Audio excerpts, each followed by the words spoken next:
बोलो राजा रामचंद्र भगवान की।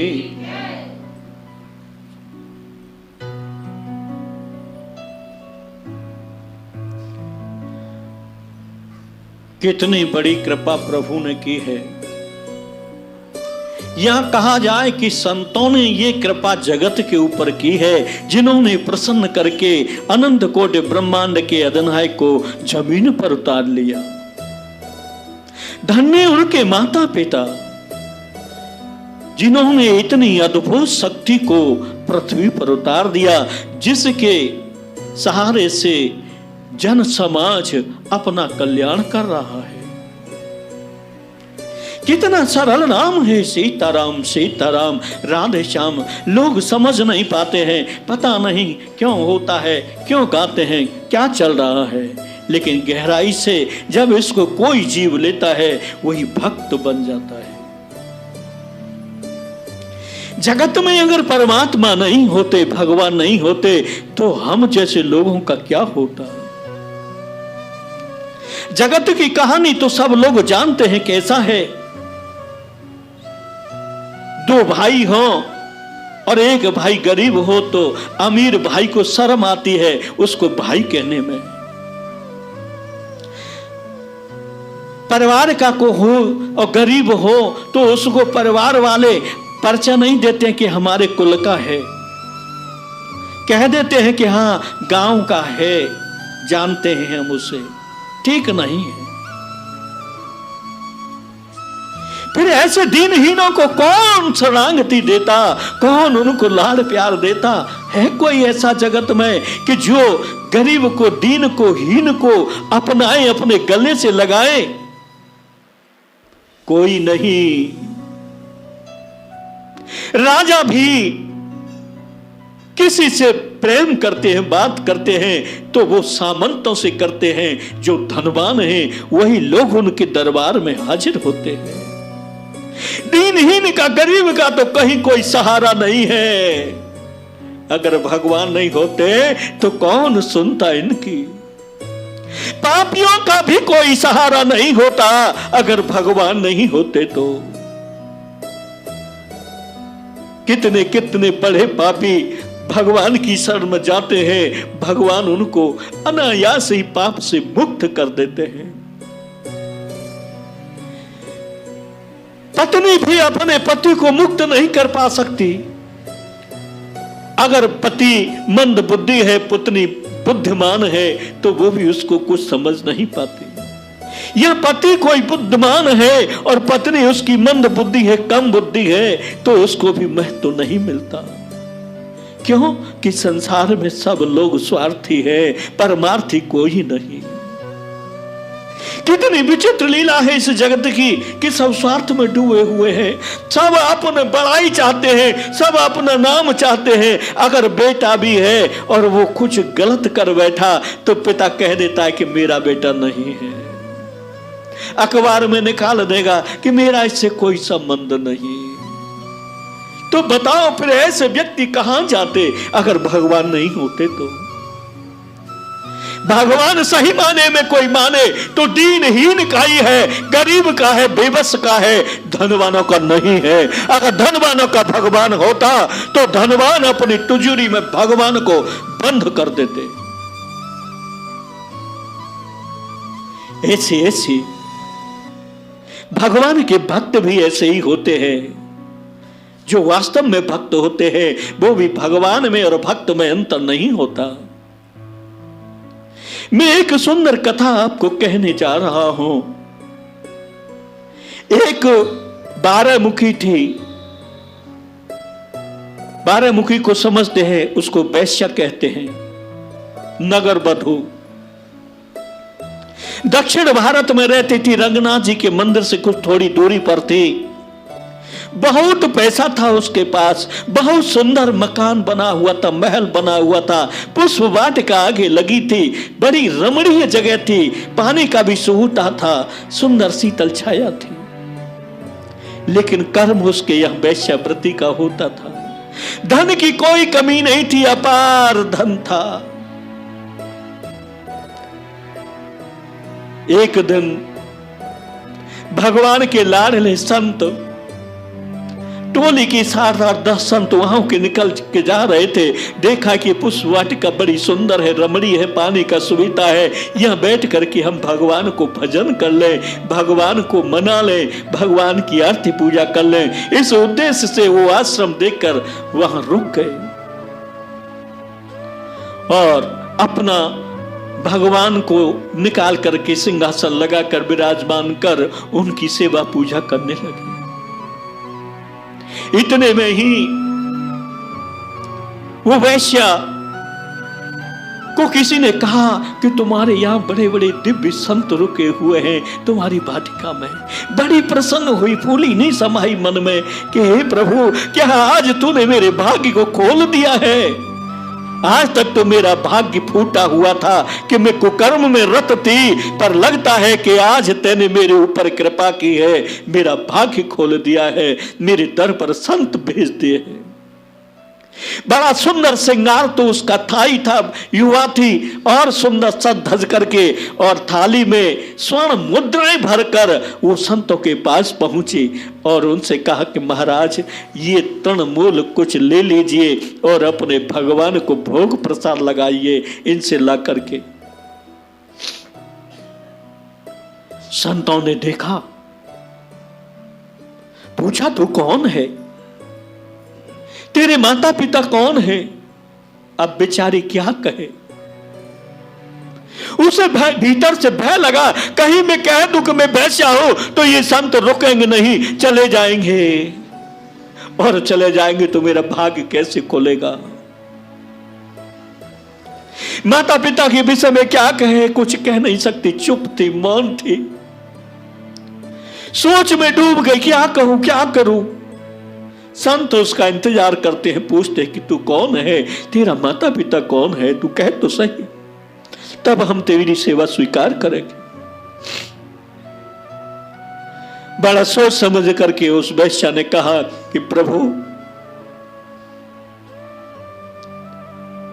इतना समझ लीजिए कि मैं भगवान की सेवा करना चाहती हूं, अगर आपने मेरी सेवा स्वीकार नहीं की तो मैं तुम्हारे सामने सर फोड़ फोड़ कर अपना प्राण दे दूंगी। इस जगत में अब मुझे जीने की चाह नहीं है, मेरे यहां धन की कोई कमी नहीं है, अपार भंडार स्वर्ण मुद्राओं से भरे हुए हैं, मुझसे कुछ सेवा ले लीजिए अपने भगवान की, भगवान के कार्य में लगा दीजिए, मैं धन्य हो जाऊंगी, मैं कृत्य हो जाऊंगी।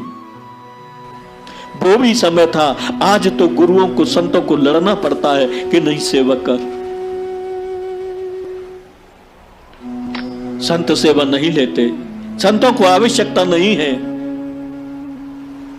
पर देने वाले का कल्याण छिपा हुआ होता है। संतों ने देखा कि बड़ी प्रेम में विवल है, आंखों में आंसू भरे हुए हैं, कहते कि मैं प्राण छोड़ दूंगी। संतों ने कहा कि चाहे जो कोई हो, हमें इससे क्या लेना देना। संतों ने कहा अच्छा तू सेवा करना चाहती है, बोला हाँ मैं सेवा करना चाहती हूँ, पर मुझसे मेरे बारे में पूछो मत, मैं कौन हूं। क्योंकि उसे भय था कि मेरा नाम सुनते ही ये संत रुकेंगे नहीं, भाग जाएंगे, और ये भागने नहीं चाहिए। संतों ने कहा तेरे पास धन बहुत है, बोला हाँ मेरे पास धन बहुत है, तो तू एक काम कर, हम तुझे उपाय बताए, तू मानेगी। बोला हाँ महाराज, जो आप कहेंगे मैं उपाय मानूंगी। तेरे पास धन है तो तू भगवान रंगनाथ का एक स्वर्ण सुंदर मुकुट बनवा और अपने हाथों से पहना, तेरा कल्याण होगा। बारामुखी ने कहा ठीक है महाराज आप रुकिए, पर मेरी समस्या यह है कि मुझे कौन पहना देगा। मैं जाऊं और मुझे वहां से भगा दिया, मेरे द्वारा नहीं पहनाया गया तो फिर क्या होगा। संतों ने कहा इसकी गारंटी हम लेते हैं, तभी तो संत प्रभु के लाडले होते हैं। भगवान कहते हैं कि मोर वचन चाहे पड़ जाए फीका, संत वचन पत्थर की लिखा। भगवान का वचन झूठा हो सकता है, पर भक्त का वचन झूठा भगवान नहीं होने देते, चाहे कुछ भी हो जाए। उन साधुओं ने कहा कि तुम चिंता मत कर, तू मुकुट सुंदर बनवा और तेरे हाथों से पहनवाएंगे। उस समय में उसने सारा धन बेचकर 3 लाख रुपए में सुंदर मुकुट जड़ाऊ बनवाया था। एक मुकुट बनकर तैयार हुआ। कहा कि महाराज चलो। संत चले, उसे अपने साथ ले गए। सुंदर श्रृंगार करके बंधन कर जा रही है। आगे बैंड बज रहे हैं, नृत्य हो रहा है, कीर्तन करते हुए जा रहे हैं। संत मंदिर में आगे पहुंचे, प्रणाम किया भगवान को और कहा कि भगवान, एक ऐसा जीव आ रहा है, तुम्हें उसे स्वीकार करना होगा। इसीलिए तो गुरु बनाने जाते हैं, इसीलिए तो संत महान होते हैं कि भगवान से वो अपने भक्त शिष्य के लिए प्रार्थना करते हैं तो उनकी प्रार्थना जल्दी सुन ली जाती। बिना गुरु के इसीलिए तो कल्याण नहीं। गुरु भगवान से प्रार्थना करते हैं कि मेरे शिष्य का कल्याण करना, मेरे शिष्य की बुद्धि को ठीक करना। संतों ने कहा कि भगवान, एक दासी आ रही है, प्रेम उसका बहुत है आपके चरणों में, उसे आप स्वीकार कर लेना और उसके हाथ से मुकुट पहन लेना। जो ही वह मंदिर में प्रवेश करने लगी, अकस्मात ही उसको मासिक धर्म हो गया और अपने माथे को ठोकने लगी। हे भगवान, सब कुछ बना हुआ खेल तूने यहां क्यों बिगाड़ दिया? अगर मासिक धर्म होना ही था तो 2 घंटे बाद हो जाता, तब तक मैं भगवान को स्वर्ण मुकुट पहना देती। बहुत पश्चाताप करने लगी। अब क्या कह, मंदिर से बाहर निकलने लगी।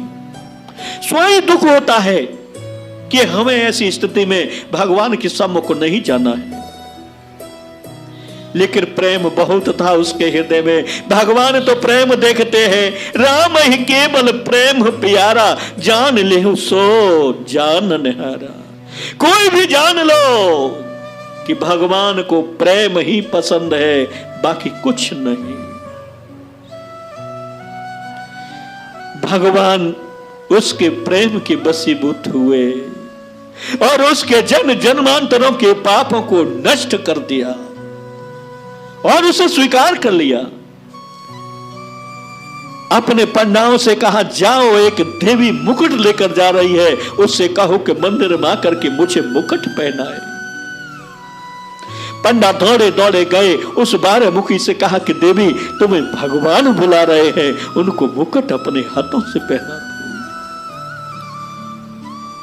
12 मुखी संदेह करने लगी, मन में प्रार्थना करने लगी, हे प्रभु, मैं इस समय अछूत हूं, मैं कैसे तेरे दर पर आऊं? तू तो परम पवित्र है, पर मैंने सुना है तू इतना परम पवित्र है कि पतित को भी पावन कर देता है। मैं पतित हूं, मेरे समान जगत में कोई पापी नहीं, मेरे समान जगत में कोई दीन नहीं, मेरे समान कोई दुखी नहीं। हे गोविंद, अगर तुम मुझे अपनाना चाहते हो तो स्वीकार कर लीजिए, मैं आ रही हूं, मुझे क्षमा कर देना, मेरा दोष नहीं, ये तो स्त्री धर्म है।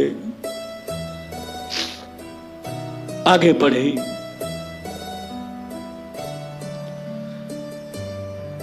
भगवान का सिंहासन ऊंचा था, 12 मुखी भगवान के शीश तक पहुंच नहीं पा रही थी।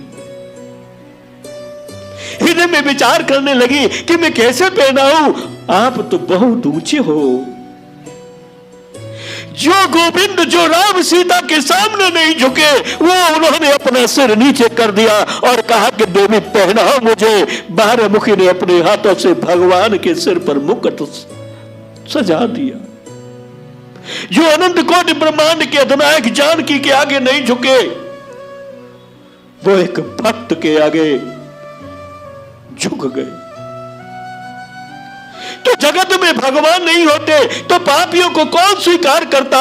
जगत में भगवान नहीं होते तो दीन दुखियों की कौन सुनता? जगत में हम जैसा दीन दुखी कैसे अपना जीवन यापन करता? वो सुनते हैं, सुनाने वाला चाहिए। वो खाते हैं, कोई खिलाने वाला चाहिए।